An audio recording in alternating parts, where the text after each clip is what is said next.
So, welcome to the party. Crack a beverage, get cozy, have a snack, settle in. Whatever it is, because tonight we got some spice to talk about. Tonight we've got some spicy shit. I was actually planning on speaking about kind of some other stuff today. I made 3 thumbnails for a different conversation. And then if you're not familiar, if you're not paying attention, earlier this afternoon, I went live on Twitch for like 3.5 hours and we just hung out and did what I was planning on prepping a little more research for the stream over there. And then I basically just wound up pre-streaming the whole stream with all this different stuff and walking through it and got a bunch of consolidated stuff and kind of centered my thoughts around a lot of things and realized that the main story here, there's 2 different stories going on. Dude, sick. On Twitch, we're getting a whole bunch of gifted subs. Shout out to the Twitch sub gifters. We're building up the Twitch. With Twitch will be the research and like the hangout where I'm probably just going to stream on there pretty fucking frequently, I think, and just like bring you into the research and show you what we do and how we're doing it, and we'll do it together. And we actually discovered some funny shit on there earlier that I will show you in a little bit. So shout out to all the Twitch sub gifters. But today's stream in my mind was really taking 2 paths. And one was I've been putting together a detailed big picture and day of shooting timeline, 2 different timelines that have all the things that happened, all the evidence, what we know for sure, just all in one place, which I should have done way back at day 1. And also building a map with all of the video footage we have of allegedly Tyler walking around in the neighborhood before the shooting, leading into the shooting, all of it, all on a Google Earth file where we can kind of scroll around and track what we know about these various folks walking around in various outfits and stuff like that. And so that's one side of it. But then the other side is that I've been deep diving Baron Coleman's work over the last 2 days, I guess. I've watched... Gigi's wigging out. Gigi, if it's CIA, bark. Let me know. I've been watching Baron Coleman's streams for like the last 20 hours or something, catching up because I had seen his work. Here, let me go to his channel. I had seen his work, being reported on by like James Lee and Redacted and all these other places, and it's like legit. And I get it. And so I never really went to his stream and actually watched the whole stream because I had a lot of time. But it eventually caught up to me that like I should probably catch up with what Baron's doing and see what's going on here. And I've now watched almost all of every single video except for one of them. And what I realized is that someone's got to put this shit onto a timeline and figure out when all these searches were happening relative to the Charlie Kirk timeline, the TPUSA timeline, what's happening in the world while all these really weird Google searches are being done in Israel and Washington, D.C., and probably the FBI office in Huntsville, Alabama. So I built that. And I went through all of his videos and tabulated all of the relevant Google search trends that he's found and put it on a timeline that paints a pretty striking picture. And then lo and behold, as I'm wrapping that process up yesterday, that one of the people... I wonder if it happened in that order. It might have actually been the other order, where Sam Parker on X put out a video bringing a little attention to some very, very strange behavior by Mikey McCoy, Charlie Kirk's chief of staff. And it's just strange behavior. We just have questions about it. I'm not trying to accuse him of anything, but it's weird, and it's on video, and we can all watch it, and we will. And then someone asked Baron Coleman to search for his name and to see if there's any Google search trends. And oh boy, there are Google search trends to go with his name. So that is sort of our order of business today. And what I think we'll do is we'll start with the Baron Coleman stuff here on Free Speech Friday on this channel. And if we get through it, then we might get into some of the other stuff too. But I'm much more curious to talk to Nate about the timeline and all the things that happened and to sort of speed run. Now that we're like a month and a half on, sort of speed running with another high quality investigator that's followed it from the start, that has a good threshold for evidence and is, willing to speculate, but not willing to be an idiot. Really stoked to put two minds together to kind of like trace everything we know at this point and what theories are off the table and what theories are on the table and what does it all mean at this point, because we're starting to have a fair bit of information and it's weird. It's not really adding up any more than it did on day one. So I see you guys in the chat. I'll take a break for supers at some point later. But I'm just peeping them right now real quick. But yeah, we'll do supers later, not right now. Although actually, now that I think about it, there are a few here that I'm going to miss because they aren't in my tracker. If I don't do them now. Oh, what? Weird. They're not in my... Anyways, just real quick, Jelly D, I appreciate yours. Blockchain laws keep getting passed when most people don't understand the basics. Blockchain offers many positive things, but also risk control through digital IDs. Do they understand what laws they're even passing? Is that from this stream? I mean, you're right. And Holistic Ology, appreciate the $20 super with no comment. And there's just two that aren't in my tracker, so I'm going to miss them. So got those out of the way. Okay. Let's I think we're ready to get rolling. Because we have a time cap on the end of our show today, I don't want to dawdle too much. I think I want to just get rolling regardless of how many of you are in here at this point. And Baron Coleman, if you somehow have been living under a rock and have not seen this dude's face and not seen what this dude is reporting on, I don't know where you've been, but we'll catch you up. I'll give you the fast version, because the tough part, when people's information is hidden within a live stream, there's a huge time investment required to dig it out and to put it all together. And Baron's investigation has been going on for a month now over many live streams that build on each other. And you kind of have to watch them all in order to really get the context of what he's talking about. I highly recommend you do that. Right now, I would recommend, it's easy. You have a computer in front of you right now. I would recommend you open a new YouTube tab, search for Baron Coleman, and go and subscribe to him right this minute, because his shit's fire. He's really interesting. He's got a great mind on this.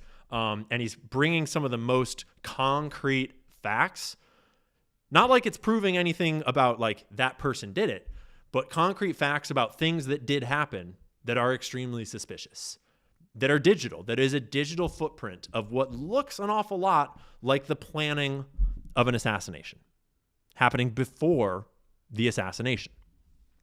And so I just want to introduce you to him a little bit so you can get a feel for who he is and how this works, and we can show you the tool that he's using to grab this data and evidence. And then we'll skip ahead, and rather than watching, the 15 hours of live streams or whatever that I spent the last 2 days watching, we'll skip ahead from there to some of the more significant ones and kind of put it all together quickly so you can understand how groundbreaking this stuff is. So I just want to go to his intro real quick and let him speak in his own words. I don't want it to be painful. I want this as painless as possible, but I didn't know how else to get this information out into the public. And I think it is disturbing enough that it needs to be out in the public. It is, frankly, one of the more disturbing things I've run across. But let me give you the background of how I did this. There's a search function in Google I learned about years ago. And everybody knows how to use Google. You open google.com and you get a search window and you start typing in your stuff. A lot of you have it as the default browser. So you just go up to where you would normally type like baroncoleman.com or use Brave browser, folks. Brave browser, way better for your privacy, way better platform. Whatever you would, you go up there and you just start typing something, closest grocery store, and it'll pop up a Google search because Google is your default search engine. But if you actually go to the google.com page, it'll give you a search window, but there are a whole lot of functionality you can do in that search window that most people don't know about. And the reason I'm confident most people don't know about it is when I ran by several very sophisticated, again, household names in some instances, names people that have advised presidents, advised on mega national matters and instances. And I said, hey, have you ever heard of this search functionality in Google called Google Trends? And several of them were like, no, never heard of it. What is it? What does it do? Some of them were like, I kind of heard of it, but I don't really know what it was. I first heard of it when I was advising for a grocery store chain a decade and a half ago, probably a long time ago. And I was a very small member of a team, but I was part of a team, and the team had a very sophisticated guy on it, and he had discovered this functionality on Google where you could go and you could sort of view what it was people were searching and when, and you could get Makes a lot of sense why this tool would be useful for a grocery store chain. trends related to it. And so I'll demonstrate that for you on something random, but I'll give you an idea of how it works, and then I'll explain where I first applied this to any sort of breaking national story. And then I'll explain how I applied it to Charlie Kirk. And then I'll explain one of the most disturbing things I've come across in a very, very long time. Okay. So that's Baron. He's dope. And he says it a million times in his streams. So I'm just going to say it for him right now. He is not making the claim that what we're about to talk about is proof of any specific guilt from any specific person. He's not claiming that like this is going to show you who killed Charlie Kirk or who was it that was looking these things up. He's just showing you that this is what it is and it means what it means. So let's meet the tool. Google Trends. Oh, you're getting a sneak peek. So Google Trends tracks all of Google's searches all over the world all the time. And you can pull that data in various ways. And so earlier today, just as an example, I've never done this before about 2 or 3 hours ago. As an example, it's like you can search yourself and see how many people are searching for you. And in the past day in the United States, there's 2 spikes at 1:28 p.m. and at 2:24 p.m. Right before I went live earlier. Interesting. All across the United States. Just in the past day. If I expand it to the past 7 days, because I'm relatively a public figure, there's, some Google searches for me. What we are seeing on this chart is important to understand. The scale is 0 to 100 on the left. And that doesn't mean 0 searches, 100 searches. It means that in the time frame you're looking at, one of those days has the most searches. And here, that is this day, October 24th. Today. Oh, because it's breaking up by timeline. So whatever time frame you choose, it'll segment that into time sections. And then whichever time section has the most hits, that becomes 100%. And then every other day is relative to the big day. So in this case, if on this day, October 20, if right here in this time frame, I got 100 Google searches, then all the others are relative to that time frame of 100. And so 21% means 21 out of 100 searches. If I expand my time frame to 90 days, the whole scale resets. And now this is the biggest day, September 29th, 2025. That's the day out of this time frame, 90 days, where there were the most people Google searching me in the United States. And so all the other data points here are September 26th, 54% of this biggest day. Okay, that's what this means. And you can look at it in all kinds of ways across whatever time frame you want. So over the last year, kind of interesting, I had the most Google searches March 2nd to March 8th of 2025. I don't remember what I was doing, but I'm sure I was causing trouble somewhere. Then you can change it to be like in New York State. How many people are Google searching Ian? Interesting. It's that same time frame, March 2nd to March 8th. If anyone remembers in the chat what I was doing March 2nd through March 8th, let me know. So I was probably starting trouble. I was probably talking shit to Elon or something like that, I would guess. California. Right? So each different location with each different time frame will sort of yield a different window into it. But it's not terribly granular. You can't tell who's searching it. You can't tell exactly where it's coming from. And you can't tell exactly how many searches it is. And with someone that's a public figure, it's not all that helpful in this context because there's going to be a lot of Google searches for someone in my position or for someone even more popular or famous than me. And so you got to take the tool for its own limitations as what it is. But it is all real data. It is all actual searches that actually happen. And if there is data on these charts, those were real searches. And so I wonder if it'll still show up because earlier today, just for the funny of it, I was like, you can also search internationally, right?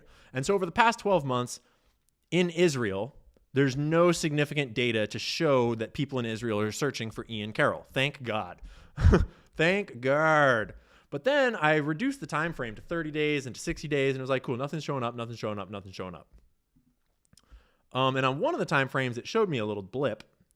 And so I opened up the 7-day time frame and noticed that in Israel, there are searches for me on October 20th at 11 p.m.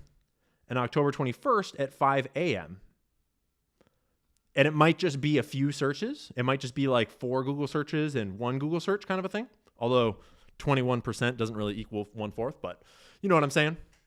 So on October 20th, someone was searching for me in Israel. What was I doing on October 20th? I don't know. Maybe I was... This is actually a slightly different day than we honed in on earlier. Because it can be a little shifty as far as what... 6 days ago? Yeah, so October 20th was 2 days after my last Free Speech Friday.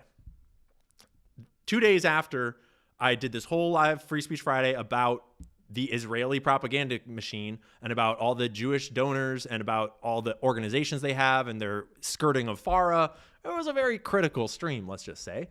And so maybe it's a coincidence, but my best guess would be that people in Israel were probably Google searching me because they were not exactly stoked about the live stream that I had done. And I'm not saying that like Mossad was Google searching me. I'm just saying that people in Israel were Google searching me. And maybe they're just regular civilians that are just curious. Maybe they're hyped. Maybe they're homies that are in the chat right now. Or maybe they were people like that don't like me. Who knows? You can only ascribe as much as you can ascribe to it. And it's really all speculation beyond the fact that Google searches happened. Okay? That's layer 1 of this idea. A very long time. And I've discovered. And Barron walks us slowly into this idea like I did, where he shows us, he used the Atlanta Braves as a basic search to show what trend lines tend to look like and why you can't use this technique on big things that are popular that get lots of Google searches. You have to use it on things like someone's full name or an address or, you know, stuff like that.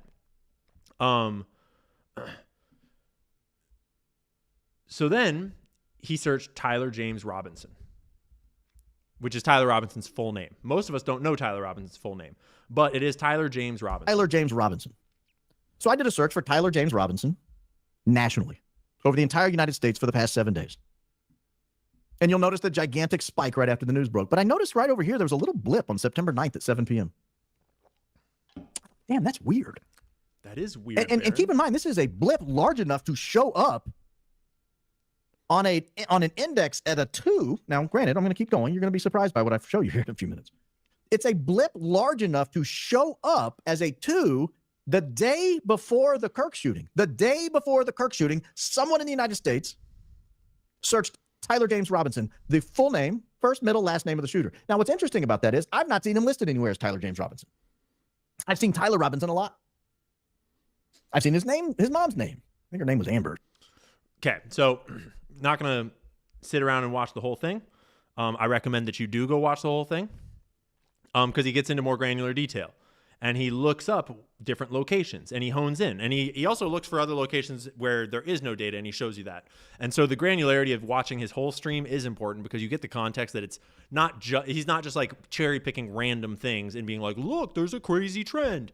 He's looking all over and he's showing you that like, no, it's just searched in this one place at this one time, not anywhere else, not any other time.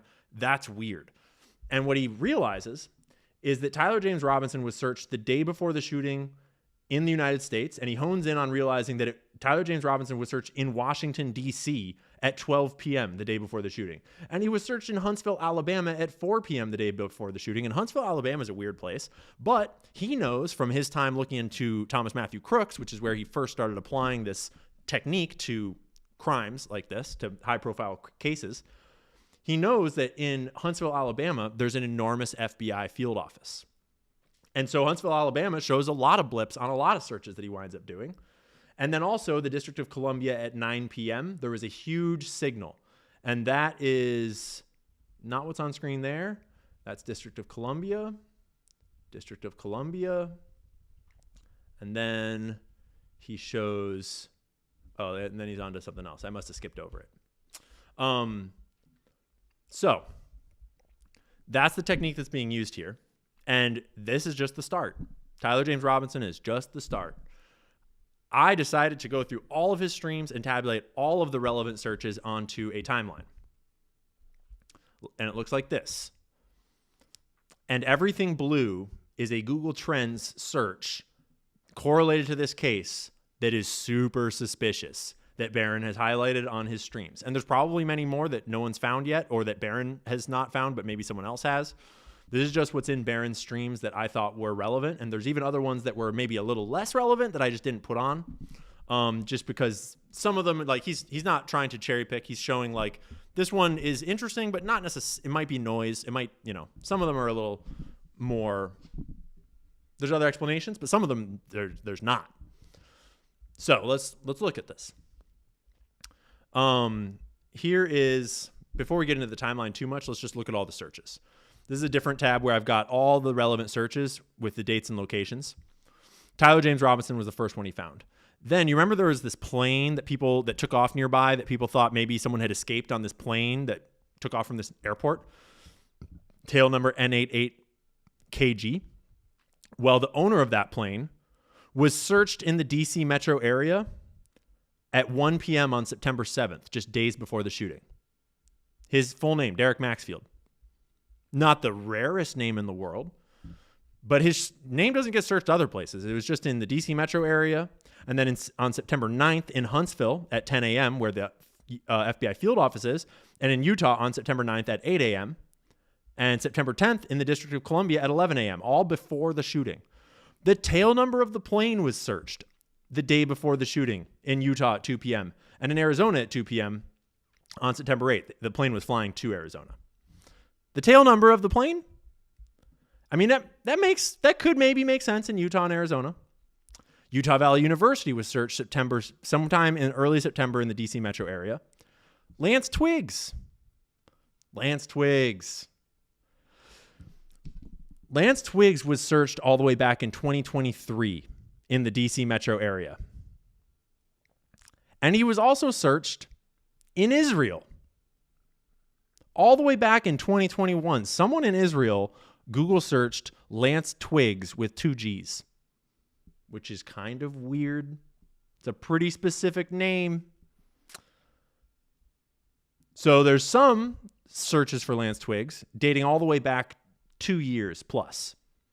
And then there's some searches for him in the near proximity to the shooting, a couple months before the shooting. Kind of weird. Losi Center was searched in Huntsville in April. And right before the shooting on September 8th, it was searched in the DC metro area. And also, in July, multiple times, it was searched in Israel. It was funny on the stream when Israel first started getting searched. Big time. So there's all these searches. A whole bunch of the surgeons that work at the hospital there, people that work in law enforcement in the town by name, people's addresses, their full addresses were searched in Israel and the DC area.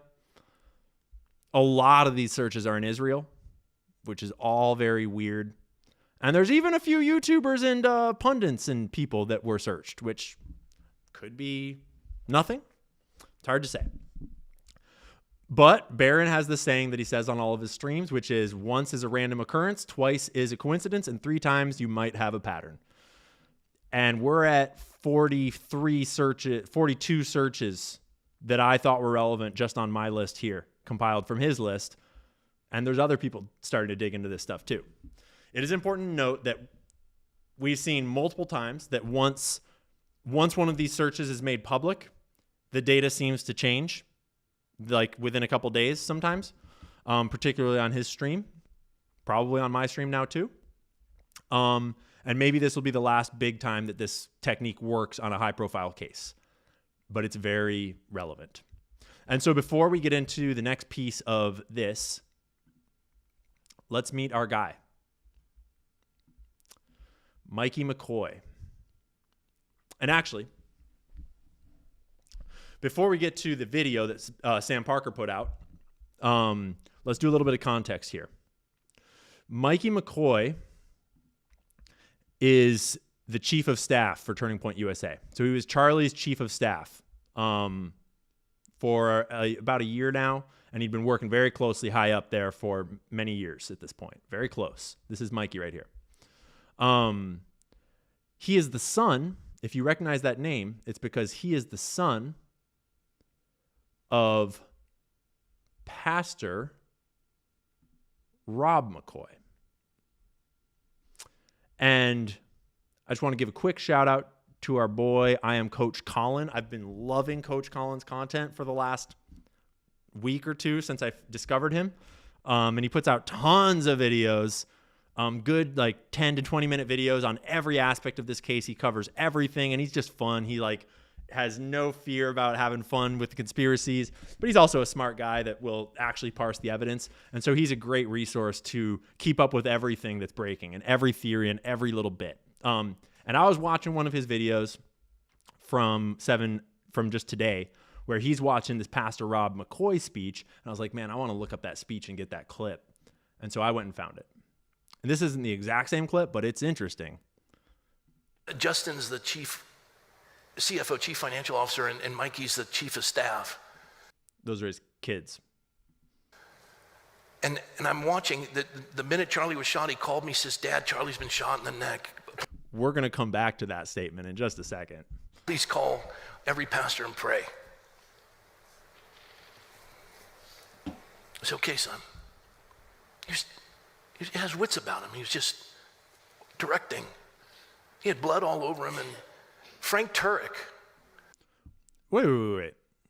I didn't even notice that before. He just said that Mikey had blood all over him.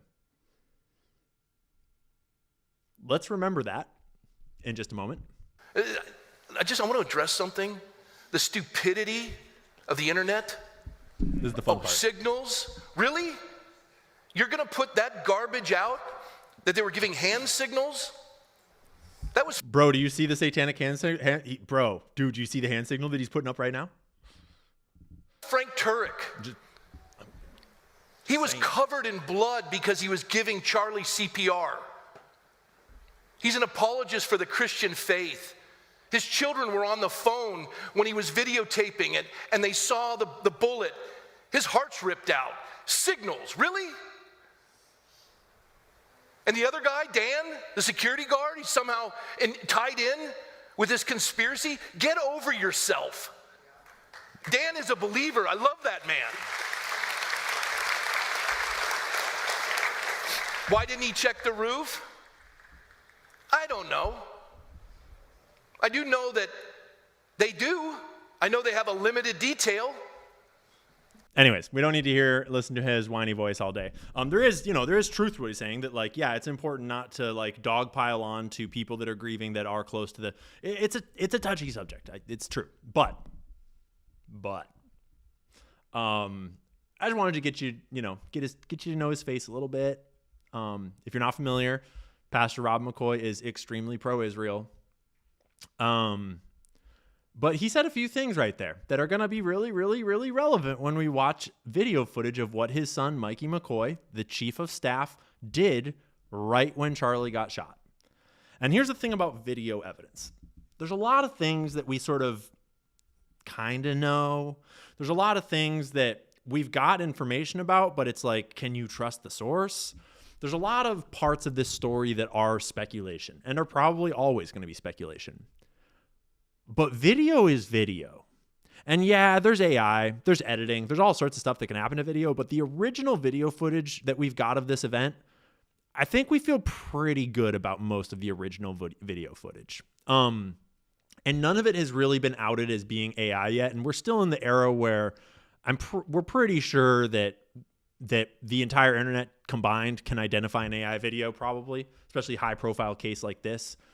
So we feel pretty fucking good about the video footage. If it's on video, it happened, probably, almost certainly. And we need some explanations for what's on video. There's a lot of video, actually. Not as much as we might expect, but there is video.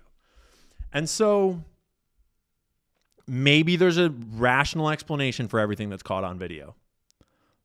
but there's got to be some sort of explanation because it happened and it's on video. And so this is a zoomed in frame from one of the main angles that we all watched, where Charlie gets hit in the neck and he bleeds everywhere and falls over and dies. And so the framing feels new, but it's taken from the same video that we've all seen, because Sam had to zoom in on this guy right here in the background. And it's kind of hard for you to see, but this is Mikey McCoy, and Sam did another expose about tracking Mikey through the whole day, because Mikey was right by Charlie. He rode in with him in the SUV. He was filming. A lot of the footage that we saw at the beginning of the event, like of Charlie throwing hats, was from Mikey's phone. Mikey was right behind him and beside him all the way through. And then when Charlie was speaking, Mikey wound up right here to Looker's right of the tent, wearing his black backpack with his white long sleeve shirt. And in just a second, we'll watch and track him.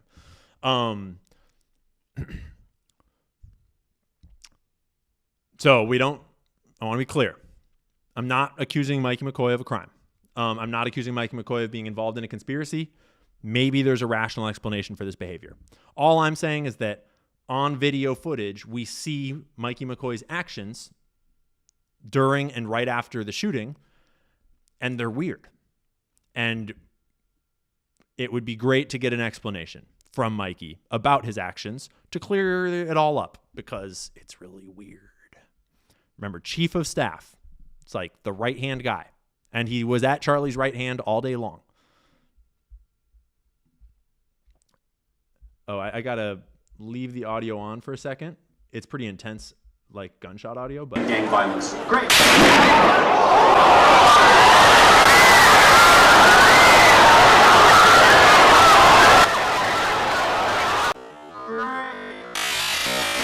Okay, shot rings out. And you can see that Mikey's left hand goes up, kind of like it's going to his ear to cover his ear. And his right hand is holding his phone. Okay? That's his phone. And we know it's his phone from more than just this, but that is his phone. Okay? So it looks like his left arm goes to plug an ear maybe, and his right hand holding his phone that was already kind of crossed like this starts to come up towards his ear. But Sam makes the important note that no dial motion is detected, right? It's the phone is in his arms, and it's immediately going up towards his ear. Okay?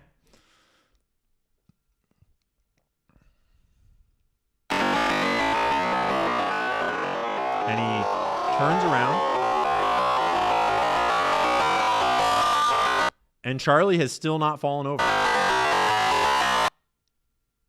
You're about to see Charlie fall through the frame right here, but he's already turned around and walking away. And there's Charlie. Mikey's out of line of sight, and he's already on the phone. At least it would appear that he's already on the phone. And then in the same video, this is just a different cropping of the same video. You can see Frank Turek here, and I remember Frank Turek's response was very logical. It was like, first he freaked out and tried to get down for cover, and then he kind of realized, like, I'm probably not getting shot right now. And then he kind of like tried to help, and then realized, like, I can't fucking help. And then he like kind of ran around and just tried to stay close to Charlie until he got in the SUV with him. That behavior caught on video made sense to me. That seems like the kind of thing. If you're not familiar with who this Frank Turek guy is, he's kind of like a father figure to Charlie at TPUSA. He thought of Charlie a lot like a son, cared deeply about him, according to him, and seemed pretty broken up about the whole thing after the fact, despite people being, suspicious of his hand gesture thing or whatever. But that behavior on camera made sense from Frank Turek. But now, walking through the frame in the background, white hat is yeah, right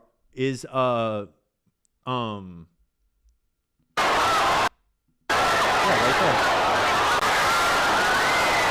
Look again, right here. Black backpack, white shirt, white hat.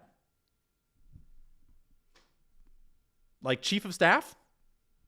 Right? Wait.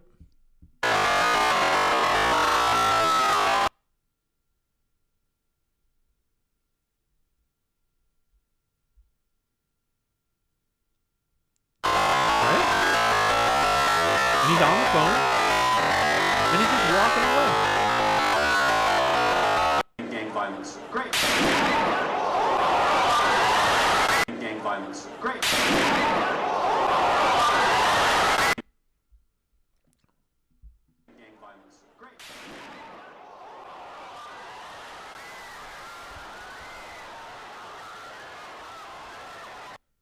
He just walks through the frame. He's still on the phone. I'm going to turn our As audio up. Charlie is evacuated behind him.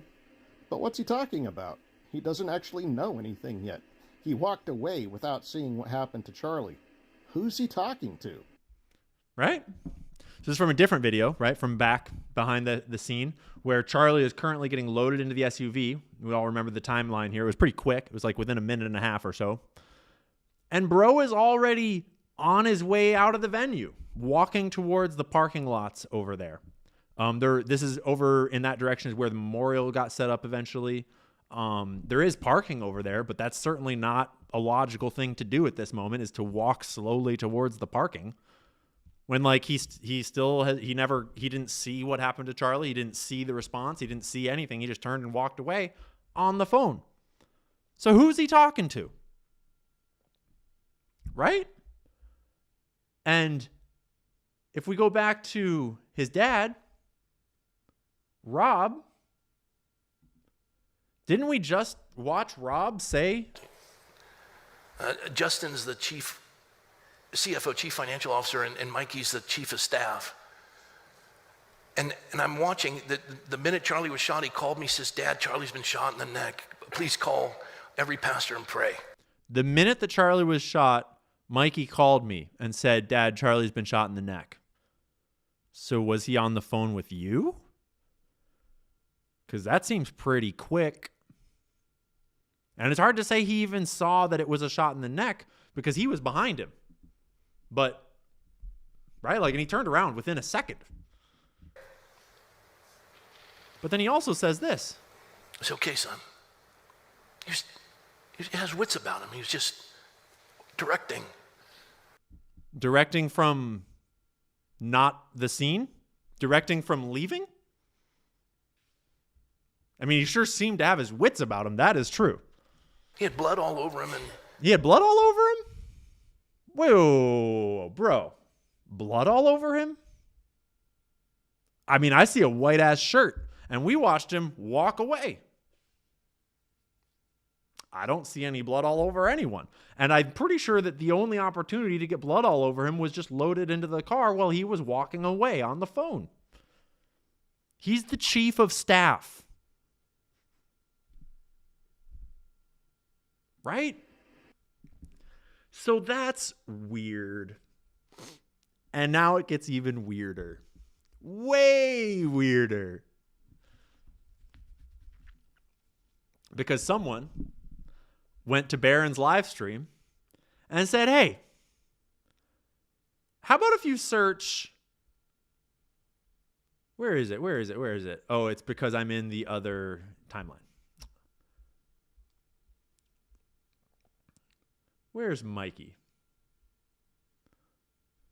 Someone went to Barron's live stream and said, hey, would you look up Mikey McCoy's stuff and see if anyone's been searching Mikey McCoy?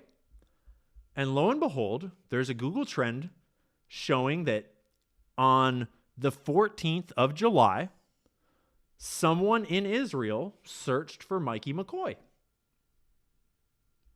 That's interesting. But then, on August 15th, Mikey McCoy was searched in the Cayman Islands, which is weird.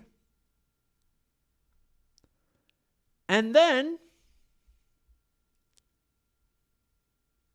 where is it? It's right. Oh, it's right there.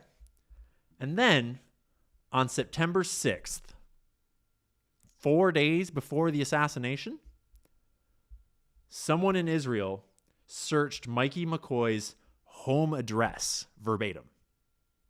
Like street, like house number, street name, complete. Very specific search in Israel. And I have it written here as Mikey McCoy's home address because Barron rightfully, respectfully did not publish his home address, didn't want to dox him. He did accidentally show the proof that it was like, but anyways, Mikey McCoy's home address was searched by someone in Israel 3 days before the shooting. all that is very weird. And you can go back to Barron's streams and watch them for yourself. I highly recommend that you do that to see the process for yourself and to validate and see exactly how that search was done, to get a little context on it. But that's all very strange. And to clarify, when Barron does these searches, he also shows, he'll show that same search in New York and California and Arizona and the United Kingdom and Australia to show you that all these other places, no searches. But then in these places, searches, which is all very weird.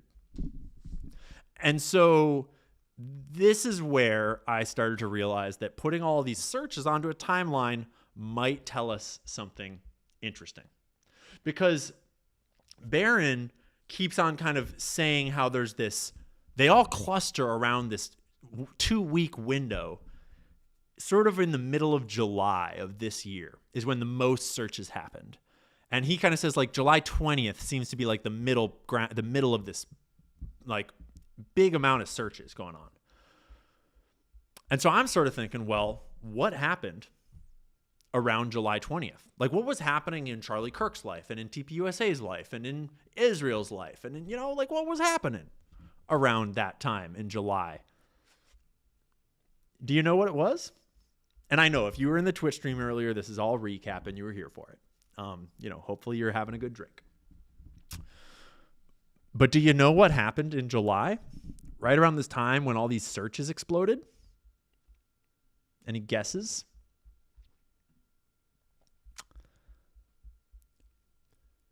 On July 13th of this year, Charlie Kirk was in Florida at the TPUSA event hosting a debate between Dave Smith and Josh Hammer, where Dave Smith made Josh Hammer look like a fucking idiot and made the entire pro-Israel cause look ridiculous. And then the next day, on July 14th, Tucker Carlson headlined the main stage for the closing night of the event. And we know from Tucker's reporting, Candace's reporting, and kind of Dave Smith's reporting too, that a conversation happened backstage before Tucker went out on stage where he said, listen, I know that you get all this shit from donors, and I know that they're all over you, and I normally talk about Israel and about Jeffrey Epstein and all these things, and I'm not going to go hard on it. I don't want to bring more trouble on you. I'm not going to do it. And Charlie said, no, go all the way. Say it all. And Tucker recounted that conversation to us. So that was July 13th and 14th. And there were searches before that. They extend into June and a few in April a little bit. Some searches before that. But then they explode. That very day, the 14th, not even before the event is over, that's when Mikey McCoy gets searched in Israel. Then, that same day, a guy named Richard Rasmussen gets searched in Israel. And who is Richard Rasmussen?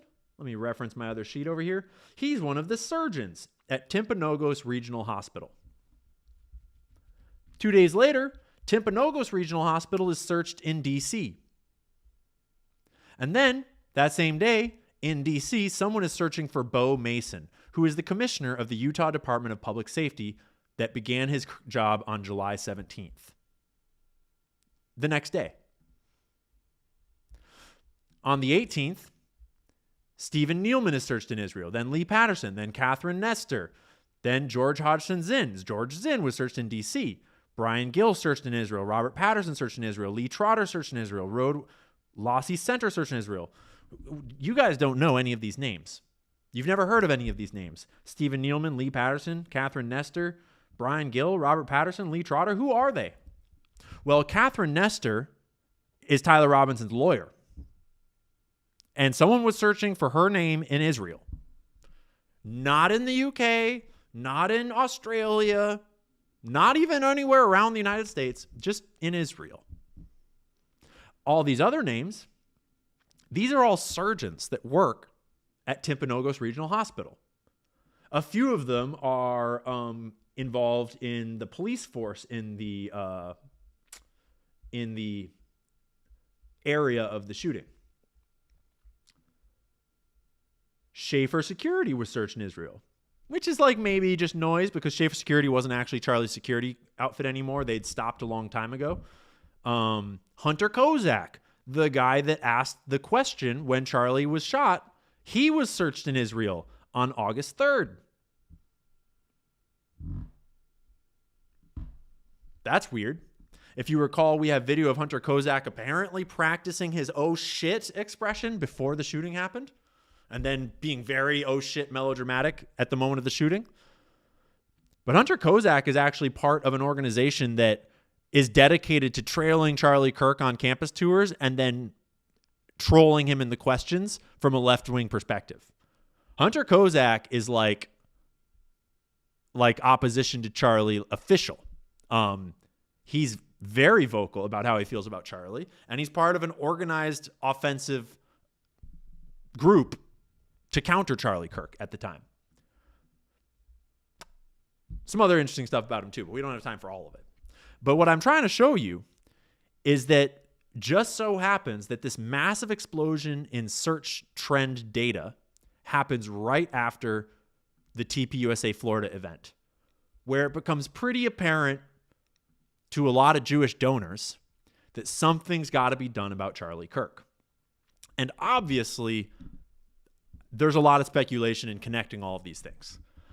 But there's not speculation in the fact that these are very specific searches and that the data is showing up only in very specific places. And once is a random occurrence, and twice is a coincidence, and 3 times you might have a pattern, and like 14, 15, 16 times, and holy shit, you're planning an assassination. Allegedly. And it gets to all kinds of granularity, like Mikey McCoy's home address. And I misspelled Mikey here. I turned him into Mickey.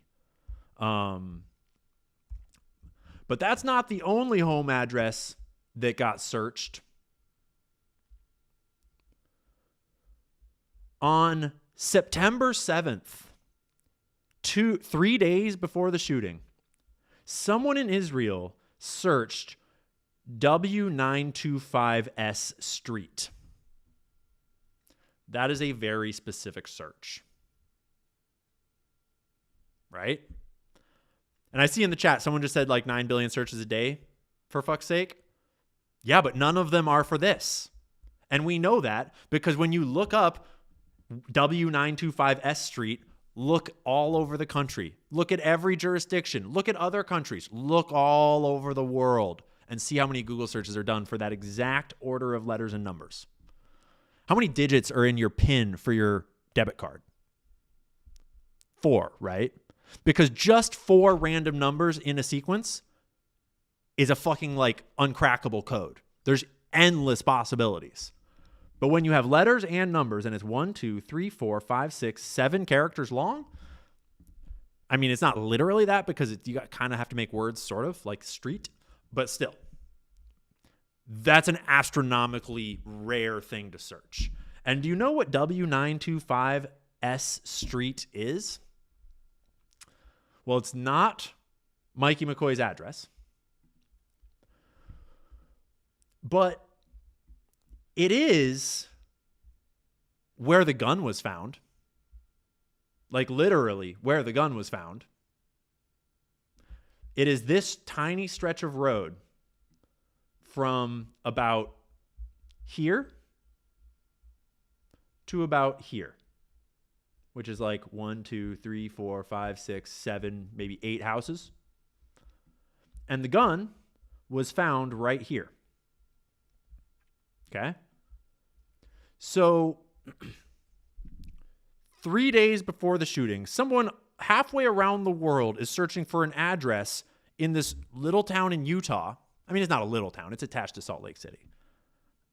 But bitch, please. Come on. And then, where is the even more specific one? Where is it?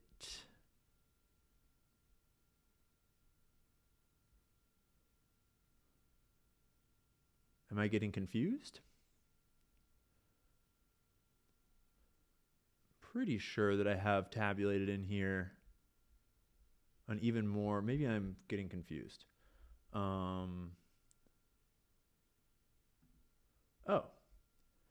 July 11th, District of Columbia. That would be 7/11. Oh, I just didn't put it into the timeline.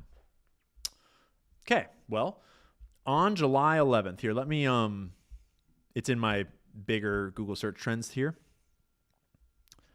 On July 11th, in the District of Columbia, someone searched 683 W925S Street. That's a pretty specific location. 683 is this house. That's the chicken coop right there.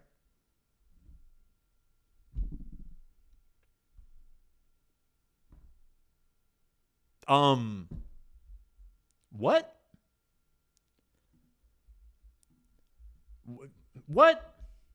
683 W925S Street.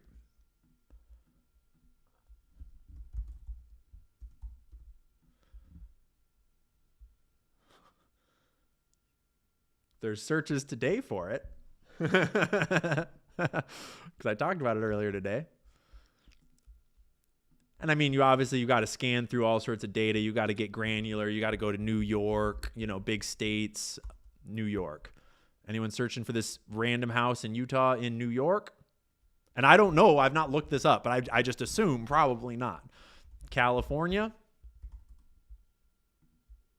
In the last year? The last 90 days? Oh, interesting. Interesting. What? Interesting. August 6th, 2025. Someone in California. Interesting. When was our other one? It was after that. Expanded timeline. August 6th versus September 7th. I mean, you make your own assessment. You decide for yourself if you want to give any credibility to all that. But I highly recommend that you go and watch Baron Coleman's streams before you jump to any conclusions about it. Because it's pretty weird how many searches were turning up. And he learned this from the Butler shooting and from searching all sorts of things that was not public information that no one would have known before the shooting. But then there were Google searches from before the shooting for all these names that were just nobodies before the shooting. Locations and stuff like that, right? Similar to this. And so when you think it through, what you're probably seeing is either a whole bunch of very bizarre coincidences where people halfway around the world are getting really interested in people that they don't know and have probably, I assume wouldn't know and probably have never met, tail numbers to planes that they have nothing to do with, addresses for houses that they have nothing to do with, the Losi Center, a building in a college halfway around the world that they've nothing to do with, I would assume. All of these things are getting searched all in rapid succession right after the TPUSA Florida event. So maybe it's all just coincidences, or maybe it's the planning of a crime. Because Baron Coleman has also demonstrated how you can see what is probably actually people in DC investigating a crime. Not necessarily, not planning it out, but investigating it. And he uses news that just broke about the NBA gambling ring that was an investigation that was ongoing for a long time, if I understand correctly, but all the names were sealed. No one knew the names until like yesterday or the day before when they released it all for the first time. But then he shows that in the DC metro area, a lot of this stuff that was not public information yet was being searched across the last year in the DC area specifically, which would imply that people privy to the investigation, like, the feds, some of those people were probably Google searching parts of their investigation as it was ongoing, and those Google searches were logging in the Google Trends. And that makes sense, right? So that's all very awkward. the chief of staff, covered in blood, allegedly, walking away on the phone with his dad, allegedly. And I think that's not actually, I don't think that's who he's on the phone with, because I think that we can all agree that based on Pastor Rob McCoy saying that Mikey was covered in blood, we can pretty much discount everything that he said, because that's not true. So who knows who he's on the phone with? But bro was either on speed dial or something. And bro was on speed the fuck out of this place. I don't need to know anything. I don't need to have any part in this. And we would love an explanation, Mikey. I'm open to hearing it. Maybe there is some normal, rational explanation. Bro, what the fuck? I just looked at my supers.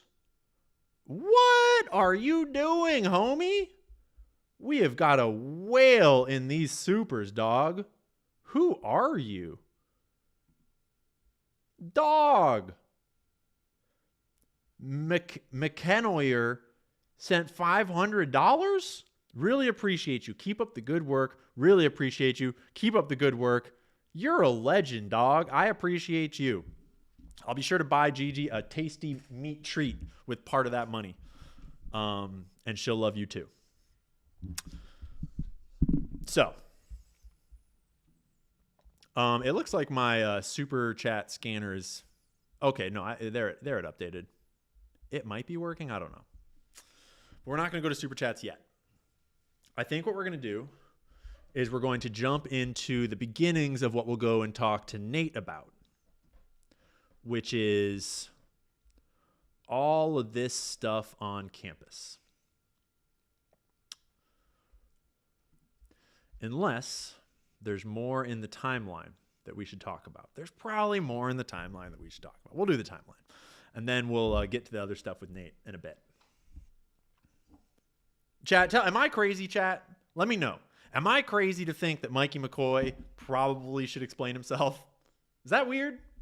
Like, are we making this up? Because I am a little confused by the whole situation. Doesn't look like what I would do right after my friend got shot. I don't know.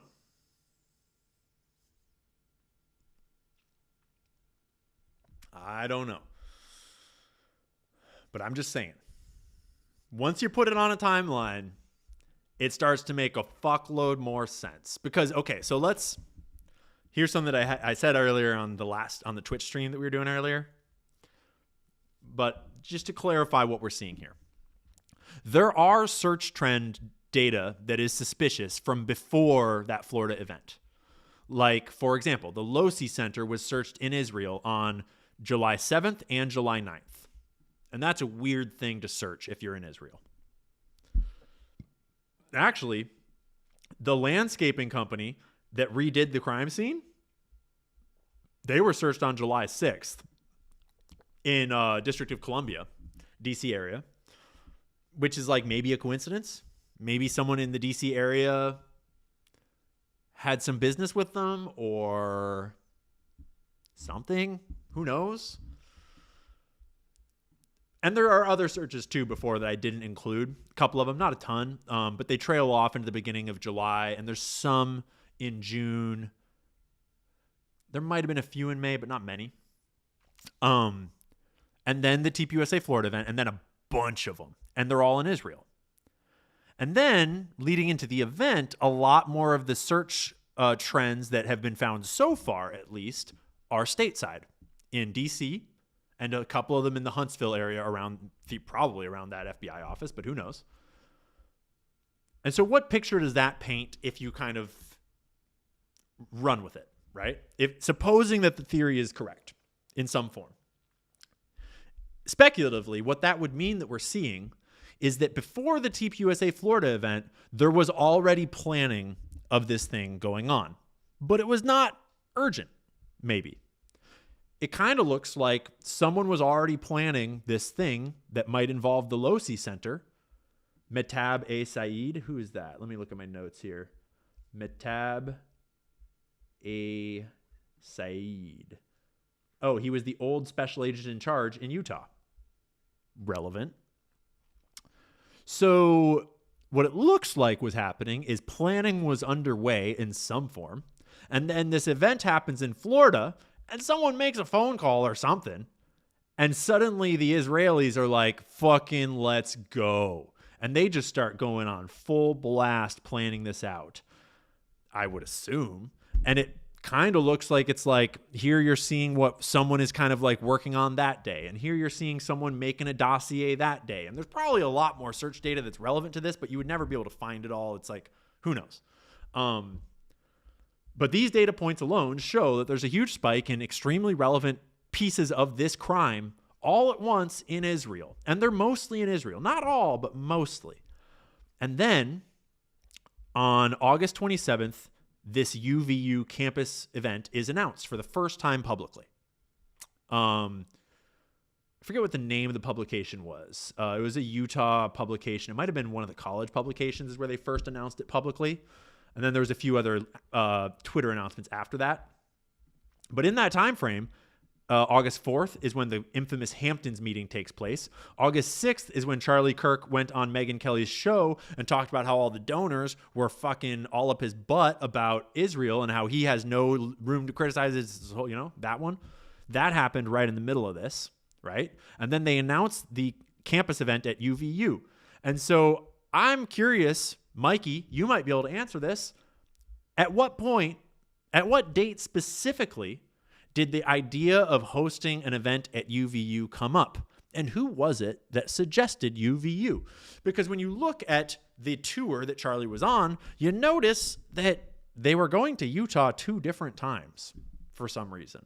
And it was Utah first, and then a bunch of other stops around the country on the West Coast and all the way over to the East Coast, and then all the way back to Utah at the end of the tour for USU, the other big college there. Which is weird. That's not how you would normally plan a tour, right? And this is not my original thought. Candace is the one that first brought this up. And that's weird. It's not impossible. It's not inconceivable.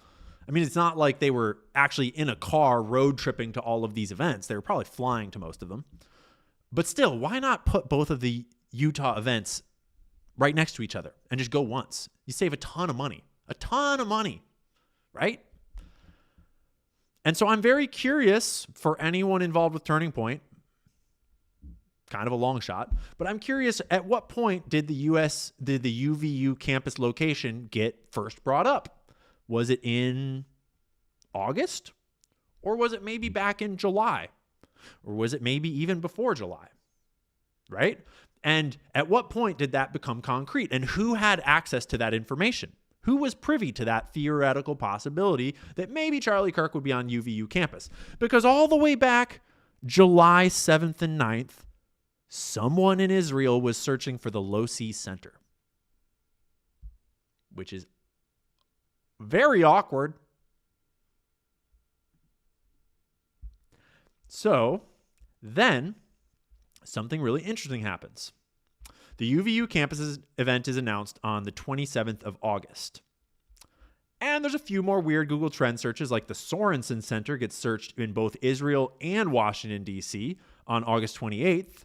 Sorensen Center is the building that was at Charlie's 10 o'clock that has 2 trees in front of it, has the slopey roof that's all white that Chris Martinson theorizes that maybe there was someone on top of that. It's the one that's directly behind the fountain. And then that's when on September 6th, now we're getting into September, and this is when Mikey McCoy's home address is searched in Israel. And someone brought up that okay, yeah, but if they're planning out if they're planning something out, 4 days before the assassination is way too late to plan something out. That doesn't make sense. Yeah, but it's not too late to double check where you're going to go when you land. It's not too late to double check what's the address that you might need to send a package to, or send an agent to, or send something to, or, something. Theoretically, I'm just speculating. But it's not too late to, hammer out the details. In fact, when I fly somewhere, I often will double check where my Airbnb is and what's, the lay of the land as I'm waiting at the airport or something, And then the 8th, Robert Shillman allegedly pulls all of his funding from TPUSA.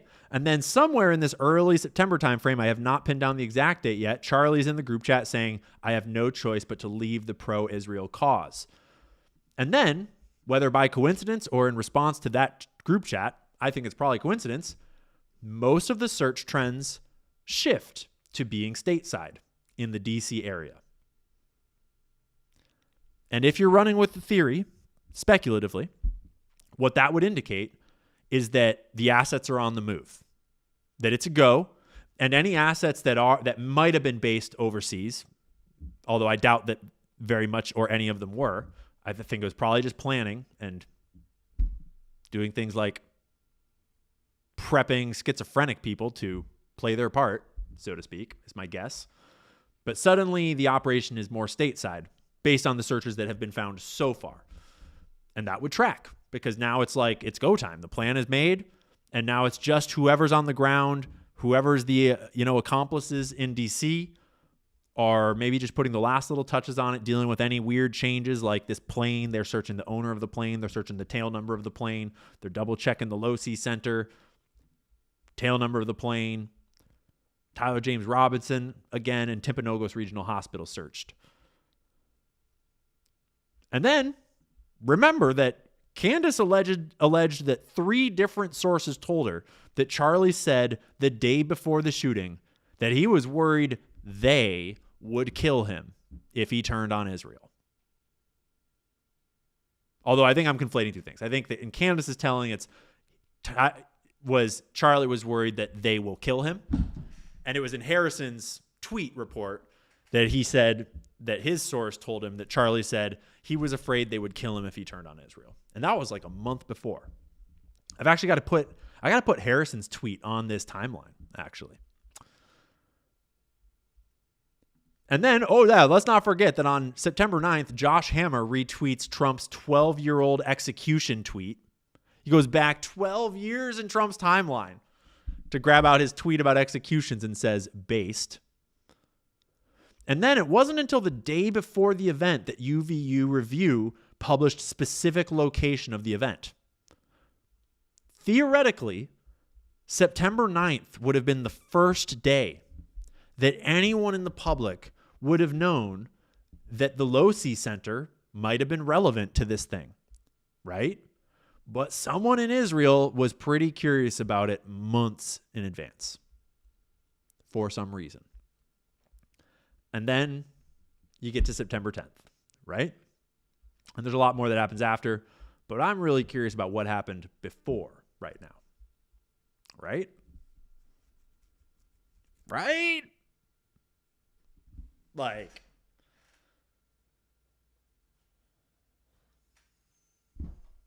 all I'm saying is a lot of us took a lot of shit real fast when we came out and said, this looks like a conspiracy. Oh my gosh, like, blah. Bunch of con inkers losing their minds. How could you even suggest such a thing? You hateful bigot. How dare you ask a question about the highest profile political assassination in the last 60 years? What's wrong with you? You think you want the truth? The absolute audacity to have questions. Oh my goodness. So, score a major point for pre-planning,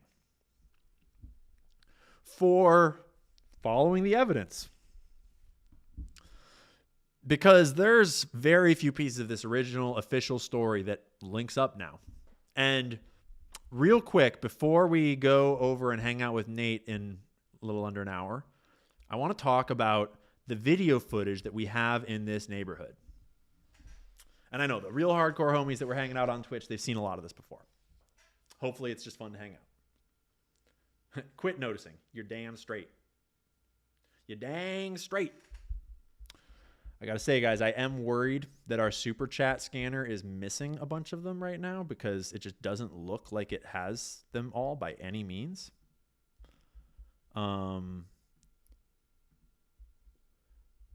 So I will just have to do my best in a second here to catch them all.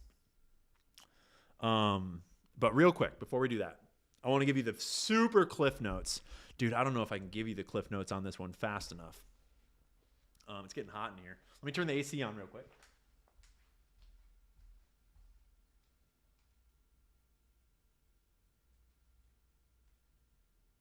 Oof.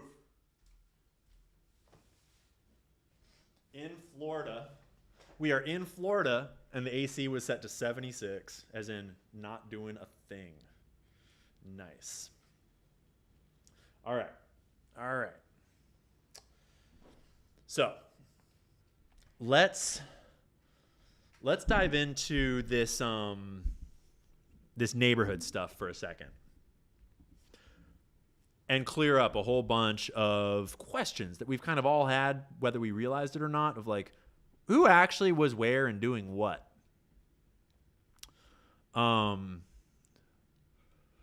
Although, real quick, I should probably make you all aware of a new treasure trove of evidence that just dropped.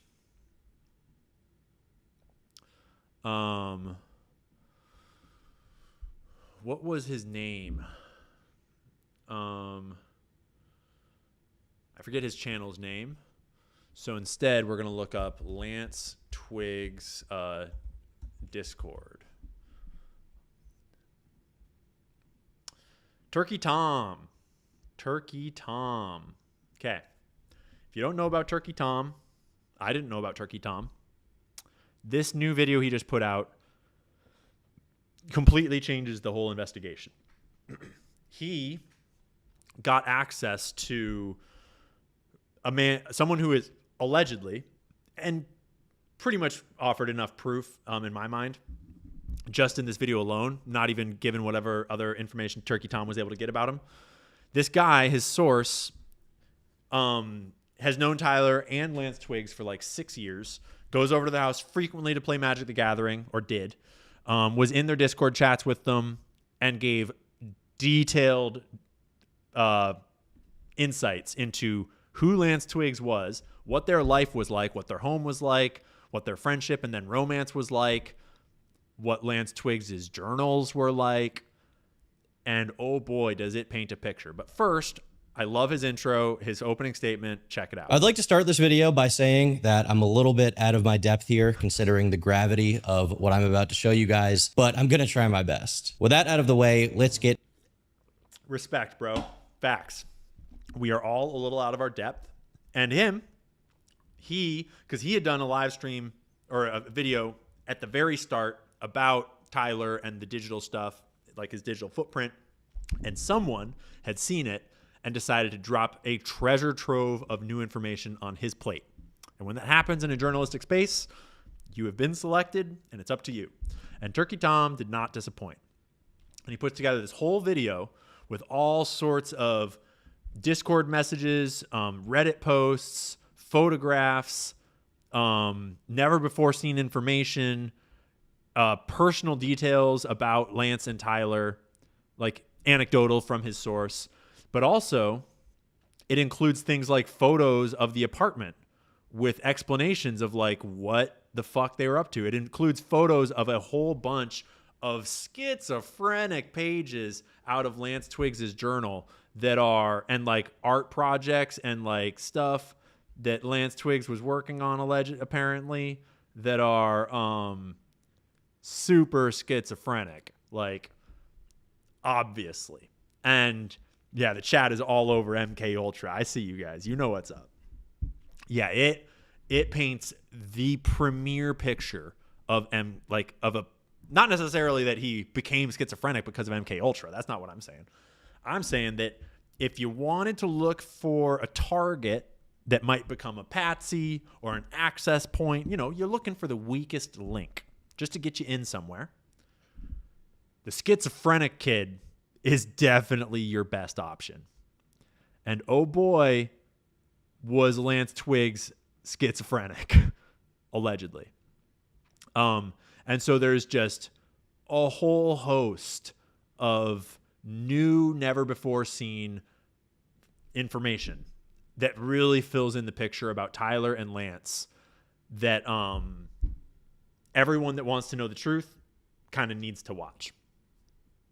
And I say that in the context of the video actually objectively not really helping the theory that I've been on from the start. It doesn't really help my theory much. In some ways, it would be easy to kind of paint it as like, actually, this detracts from my theory and points much more suspicion at Tyler and Lance. And I agree with that. It does. I've never been of the mind that we had any evidence to say that Tyler and Lance had nothing to do with it. I've always been of the mind that I've got a lot of questions about the idea that Tyler was the shooter. And definitely I don't believe a word of Tyler did it on his own. And this video about Lance and Tyler, it definitely does not paint the picture that it would be Tyler on its own. It paints the picture that Lance, we should be looking at Lance. But the problem is you can't look at Lance because Lance disappeared. Poof, he's gone. Even though he's like kind of the most important witness in the entire thing. He's the one that had the note of confession. He's the one that shared the text messages of the confession. He's the one that shared the Discord logs that might or might not have been real, of the confession. Like, he's the whole case originally. But he also lived with Tyler, and so presumably had access to Tyler's phone and to Tyler's Discord and to Tyler's gun.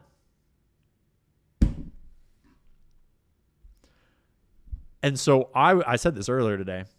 I don't think that Lance is ever going to appear on a camera ever again. I don't think that Lance is even alive still. If I had to guess, I suspect that Lance is long gone. Because you can't have the schizophrenic kid running around with his mouth open. You certainly can't have the schizophrenic kid getting scared and making rash decisions. And he's just gone, apparently. I mean, maybe he's in Whitpro, maybe. But that's not the reporting, that's not the picture that the reporting is painting. So go watch Turkey Tom's video. Give him a subscribe and a liggity like for his efforts. Support the man. And keep that in mind as we roll around this map. Because by now we've got a fair bit of footage of people walking around in these neighborhoods before the shooting. And we've got footage of a guy walking around on campus before the shooting. We've got footage right after the shooting and, you know, some stuff there. And then we've got some evidence about the gun. And then we've got a little bit of footage after the shooting. And does it all line up? Does it all line up? Right? And for me, a lot of it clicked into place when we got this one piece of new footage.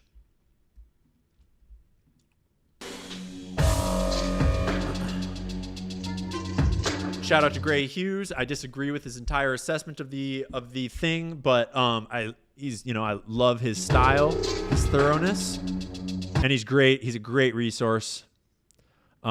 He's actually the one that inspired me to go back and make a fucking map and build a timeline and actually keep track of everything, because I should have done that since day one. Paramount Tactical, and that's in this. So this is him analyzing the video. Do I have the original video linked here? I don't. I just have Gray Hughes' version of it linked. So anyways, this new footage came out. And Gray actually went to the homeowners and they gave him all of the footage. This shot right here. Later on, we see Tyler Robinson walking by, and then we see the vehicle which is playing. And skip. We get it. So, timestamp, bottom of the screen, 8:22 a.m. 8:22 a.m. in 55 seconds, we see the gray Dodge driving up the road past this house. That's Tyler Robinson's car. Then watch the timestamp and you'll see it. So this is their other doorbell camera and you see the car drive past. At 8:22, 8:23 a.m. Then timestamp jumps. And now it is 9:57 a.m. So almost 10 o'clock. And in a second here, Tyler Robinson, allegedly, whoever, we'll call him maroon shirt guy, walks by, right? And maroon shirt guy is pretty obviously wearing a blue backpack. It's pretty clearly a blue backpack. It's not nearly as full as black backpack guy later. And he's wearing his maroon shirt, his shorts, and maybe a gray or black ball cap. And he walks by the house and he just walks down the street all the way. Keeps on going. So this video puts some things together. It is at this house right here. 589 on the corner, this giant thing right there. And we know that because when you stand in street view, there's a door there with the doorbell camera, and there's a front door there with a doorbell camera. And those are the two different camera views that we were seeing. And when you look across the street from this doorbell camera's view, this is what you see. Red roof, fence.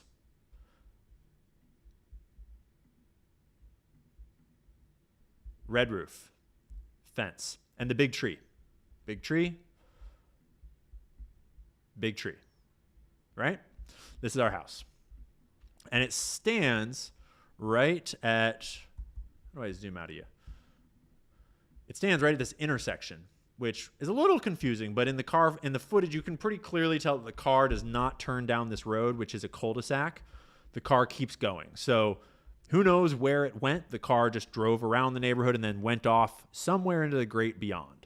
But then, 2 hours later, almost, maroon shirt guy walks past this house. We technically have no idea if maroon shirt guy has anything really to do with that car. Maroon shirt guy might be Tyler Robinson because later Tyler is seen wearing a maroon shirt. But we're told that Tyler Robinson changed into an all black outfit with a big ass limp and then changed back into maroon shirt after. Right? But then there's another piece of evidence that came after the fact that sort of cast doubt on this whole situation. And how did I do this earlier? I pulled this off and I set it next door to, do I still have it open? Yeah, Tyler Robinson right there. You guys see this? So what am I showing you guys on screen here? What do you think we're looking at? Right? We have the official FBI photos of Tyler Robinson allegedly walking into campus with a gun down his pants. Totally. It's totally down there. Don't even ask questions. It totally fits in those pants. 100%. And then we have Tyler Robinson that we do know is Tyler Robinson pretty fucking clearly because we actually can see his face and it's a clear image. This image is released by Candace at the Dairy Queen 6:20 or something like that evening. You think the lens is about to crash? What do you mean? Is our stream okay, guys? It's tripping out for a second. Are we doing okay? If everything crashes, it's like we'll figure it out. But what can we tell from these two photos? For me, it's hard to say for sure. It's a little speculative, but those are not the same jeans. They're just not. These jeans are worn as hell, and they're faded, and they're thin. You can see the outline of his phone. We all know what kind of jeans these are. These are some janky-ass, old fucking torn-up jeans. These, on the other hand, look like dark, fresh, blue washed all the way down, way tighter, stiffer denim. Like, these are not those jeans. At least it doesn't look like them, right? And you can tell, like even in this photo here, where he's in shadow and the whole pant leg is dark, dark blue, almost black, you can still see the light faded part of his phone, right? You can see the fade on his knee and his thigh here. You can see that these jeans have a faded wash. These jeans are a deep blue, right? And that's not proving anything. That's just speculation based on shitty photos that the FBI put out that they were probably lying about in the first place. But it starts to get you asking some questions. Like, wait a minute. How the fuck do we even why do we even think that Tyler Robinson was at the crime scene to begin with? Right? Like, what even linked Tyler to the crime scene? Because from these photos are not good enough for anyone to say definitively that that's Tyler Robinson. They're certainly not enough for, like, you to put someone in prison for, right? Especially when there's all this other questionable evidence. And then there's all these weird outfit changes that don't really match. Right? And so you have to remember, why did we even get to Tyler Robinson in the first place? And it wasn't because of the TMZ videos, right? Remember how we had these TMZ videos from this house where he was walking across in front of here, right? Let's pull it up. Right, so this is dark shirt guy, right? We got this video from TMZ with the timestamp 11:49, right? And he walks past. And he's limping, and that's how we know he for sure had the rifle in his pants. And he walked by after, right? But then there was the other video. Remember, there was a video where maroon shirt guy walked past with the shorts on earlier in the day. And I have been fucking looking for that original TMZ video all day long, and I cannot find it. I can't find it on X. I can't find it on YouTube. I eventually had to go back to frickin' Candace's episode from like the first week and go into her episode and find it inside of her episode. Because it's like nowhere, which I don't know if that's weird or not. But while I'm in here trying to link together like these outfit changes and realizing that shorts guy is not the same guy as dark outfit guy, and suddenly the shorts guy video is not on the internet, that feels a little weird. But who knows? That maybe he came to come scout things, to check things out. At first, this is him. Right, so is this the same guy as in the other footage? Came to come scout. Sure as hell looks like it, right? Things to check things out. Right? But if you remember, this footage was given to us with a timestamp that said 8:07 at first. He walked in front of two houses that were side by side. And this house, the timestamp said 8:07. And this house, the timestamp said 10:08 initially. So that's a little confusing. Oh, okay. I got to take Street View. I got to turn Street View off so I'm not dropping down all the time. So at first it was like, wait a minute. This guy walked past this house and then disappeared. And then 2 hours later, he walked past the house next door. That does not make sense. And now we've got 3 different data points and you realize, oh, it's because one of the timestamps is wrong. It's because, right, so we have this timestamp from this house that we started this with over here. Maroon shirt, shorts guy walked past at 9:57 in this direction, yellow line. Then, no way to get out of the neighborhood here.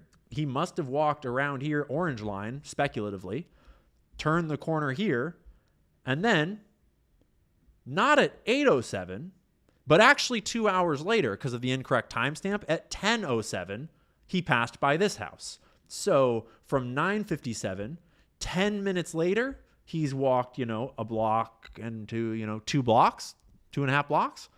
Oh, that makes sense. So timestamp 9:57, he's walking this way. He goes out here, he goes around, turns, comes down, and goes in front of the first TMZ house, and they spot him at not 8:07, but 10:07. And then the next house had the timestamp 10:08. I have this one marked here as 8:08 because I had initially thought they were both at 8 o'clock, not at 10 o'clock. But now that we have 2 data points saying more like 10 o'clock, I suspect that we're talking 10 o'clock.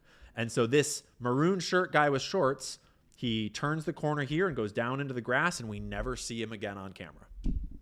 At 10:07-ish, 10:08-ish. Going towards campus. But he doesn't walk back past those cameras as far as we know, and we have every reason to believe that they would have looked through the whole day of footage. Doesn't walk back past either of those cameras. Doesn't walk past, there is actually a camera view here that we should have him on, but we don't. We don't see him anywhere else ever, as far as I'm aware. There are people trying to draw connections to a guy that's seen in the crowd that I think I closed here it is. I don't buy that for a couple of reasons that we don't need to get into right now. I suspect that is not the same guy. I mean, like just in this one photo, look at how many fucking maroon shirts there are out here.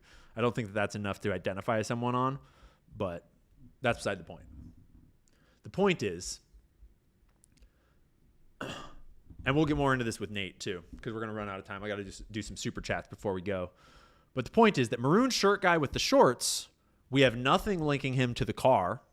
They both happened to be on the doorbell camera over here, but it was hours apart, and the car drove off into who knows where. We have no reason to believe, and I'm not saying I think it's not possible. I'm just saying that we don't have anything linking maroon shirt guy to the gray Charger, except for a maroon shirt.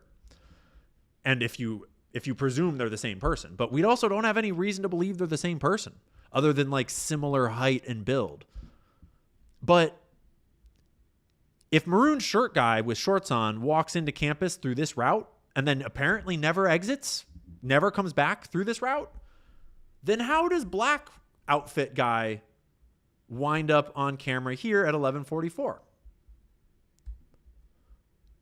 So recently, some previously unreleased footage of suspect Tyler Robinson So this is the earliest in the day footage we have of black outfit was guy. released by Chuck Key campus around 11 when it was a breakdown at normal speed. An interesting talking point here, but here we can see Super shitty footage. the suspect coming into frame. We see him passing the first white vehicle.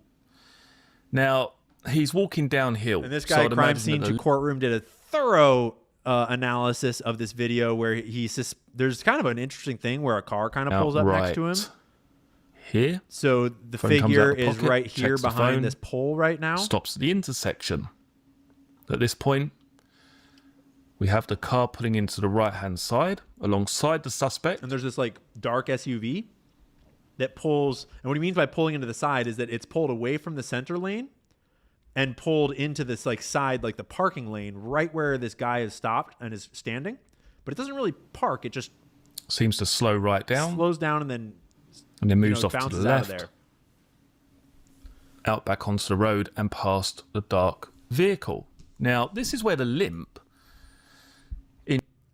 interestingly enough, seems to reappear. Now, again, of course, he's walking. So anyways, we don't need to analyze all the stuff with the limp, but he passes by this camera right here at 11:44 a.m.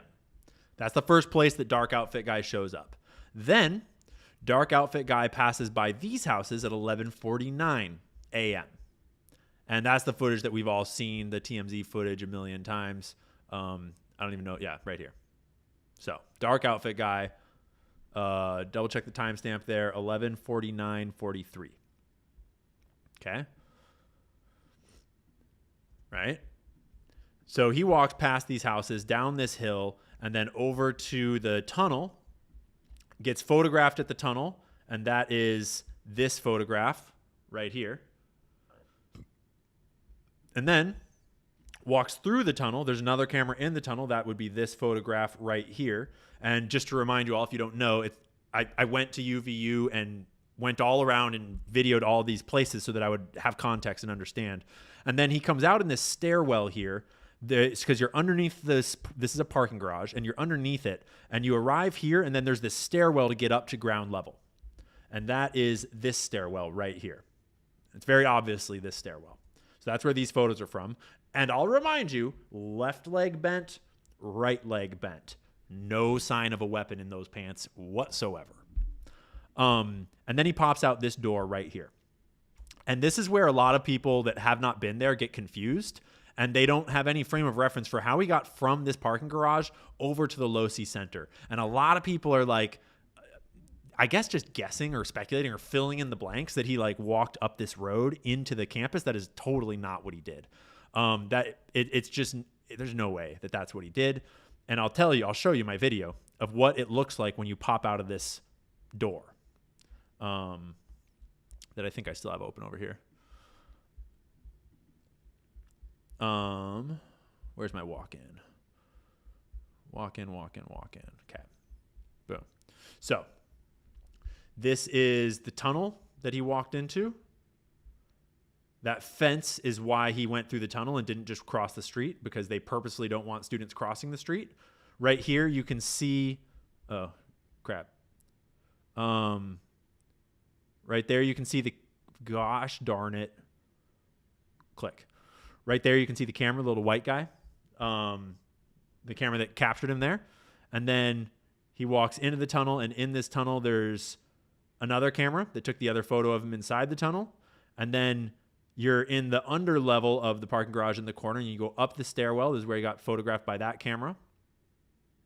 I just backed up to kind of get more of a view of it. So he goes up the stairwell, and that's the camera that took the photos in the stairwell. And then you pop out on this P2 floor, which is now like is kind of ground floor here. And it very naturally is parking garage to your right, exit to your left. And you would naturally exit to your left here. And when you do that, you're faced with this choice, right? This footage is from a Sunday in Mormon country. College is as dead as it's going to be on a Sunday, right? And look at how busy those stairs are. How many people are all over the place there. And then when I look down the street here briefly, you can see that people are walking in and out of campus using this street, obviously, because it's like the main access directional point from this side. And for me, when I walked out of this this doorway at the corner of the parking garage, to me, it was very obvious that the best way to get up and around to the Losi Center was to go up the sidewalk. There was no question in my mind that I was going to go to the corner and go up the sidewalk and avoid all these people because I don't like filming random strangers in public that didn't ask to be filmed, and because it seems like the direction that Tyler would have gone. It just does. There's no cameras along this route as opposed to over there. There's a bunch of them. There's a bunch of people. And remember, you're supposed to be doing this with a freaking rifle down your pants, which none of us believe. So then, when you walk up this street, there's like no one over here. You're just next to this street. There is that camera, I guess, right there that probably could have spotted him. But it's just like this far more secluded kind of street walk up and around the corner. And it pops you out right here this is where he crossed the street to run. This ahead of me was where the building, that's where the camera that caught him is. And that's the parking lot and everything to the right. So that is this trail up here around the edge. And then I was just showing you about right here. And then the FBI reported that they have footage of him at 12:02 right here, north side of the Losi Center. I'm pretty sure is how they stated it in the charging documents. And that tracks, right? So we've got 11:49 in front of the houses, 11:53 at the tunnel, 11:54 in the stairwell, 8 minutes later, 12:02 up here by the Losi Center. Then people are getting confused by this staircase. A lot of people don't realize this staircase is here. If anyone tries to tell you that Tyler Robinson got on the roof some other way than this staircase on the side here, they are not doing enough research about the story. Clearly, he walked over to the staircase. The staircase is accessible through a door right here. You just walk through this door into this section, and then right out the other side, there's another double door. It's very obvious that that's how you would get there. The day that I went, it was Sunday, and it was locked. So I actually wound up walking over to this door right here, and it is actually locked, and I couldn't go through. So later, I went around. Do I have it in here? Yeah. So later, I went around. And these are the double doors on the other side that you come out of. And this stairwell has no security, no gate, no cameras, no nothing. It's just outside public access straight up to the roof. And when you walk up it, no cameras, you get right up to the access point to the Losi Center. And this barricade and that camera setup right there, those were not there on the day of. So that is definitely how he got up. He gets up, he ducks behind the wall, allegedly assembles a rifle, runs over here, takes the shot, runs over here, jumps off the roof, and then runs into the woods over here, right? And I'll go over more of this with Nate. And that's where he drops the rifle in the woods. And that rifle dropped in the woods is kind of the only thing actually linking Tyler Robinson to the scene, because it's his heirloom rifle that was a gift to him from his grandpa from World War I, right? This weirdly specific, unique identifier of a gun that does not match the caliber of what we saw on video at all. And I'm sure I'll talk with Nate about that tonight. So already we have serious questions about if that rifle could even be involved, because Charlie's head would be pink mist. Furthermore, it doesn't look like the guy in the footage running on the roof is carrying a rifle that big. It doesn't look like the guy walking into campus could have fit such a rifle in his pants. And so I think a lot of, logical people are looking at that body of evidence and saying it's a lot more likely that the rifle was already planted in the woods before any of that happened. And that this guy was limping into campus, not with a rifle down his pants, as much as maybe a collapsible, some sort of rifle in his backpack all along. Because a collapsible rifle, there's a lot of platforms out there that actually you press a button, they fold in half and they are immediately very compact. That might shoot a smaller caliber that actually could be stopped by Charlie's spine, that actually could cause the wound we saw. That all makes sense. It's really just the Mauser, the 30-06, that doesn't match the ballistics. It doesn't match the video. It doesn't match the other video. And it's a strangely suspicious way to identify Tyler Robinson as the shooter and to link him to the crime when everything else is pretty weird. And for some reason, we were getting wrapped in that there's maroon shirt Tyler, and then there's dark outfit Tyler, and then there's Dairy Queen Tyler. And personally, I'm just out here wondering, who the fuck was searching for the Losi Center all the way back in July in Israel? Who was searching for Tyler James Robinson?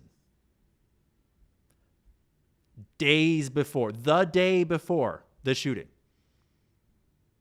in DC. That's pretty weird.